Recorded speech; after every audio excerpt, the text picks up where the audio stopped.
তো গাইস এটা আমার গুচির টুপি, এটা আমি এখন ফেলে দেবো। একটা কথা কি জানেন, মানে এসব ছেলে ফেলে আমি যখনই বাসে বা ট্রেনে দেখি না, মানে আমি তৎক্ষণাৎ দু পকেটে দুটো হাত ঢুকিয়ে দিই। মানে আমার ভয় যে কখন না পকেট মেরে নেয়, মোবাইল চুরি করে নেয়।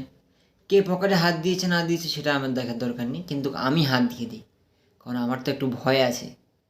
সালা এসব সব পকেট মার, কখন না পকেট মেরে বুঝতে পারবেন না। তোমরা কি ভাবছো ফেলে দেবো? 10,000 টাকা দাম, ফেলবো না, দীঘা বিক্রি হয়ে যাবে, বুঝছো? আরে তুই কোন স্কুল থেকে পড়াশোনা করলি রে, যে 10,000 টাকা দিয়ে দীঘা বিক্রি হয়ে যাবে? সালা তোকে পুরো বিক্রি করলে তো দীঘা বিক্রি হবে না, তোরও তো এত দাম নেই। তোর মতো মনে হয় আরও 50 জনকে বিক্রি করলেও দীঘা বিক্রি বিক্রি হবে না। আর তোর 10,000 টাকা দামের টুপি, আর কি ঘুষির টুপি না কি জানি বললি, ওই টুপি দিয়ে তো দীঘা, সালা দীঘার জলও পাবি না 1 লিটার।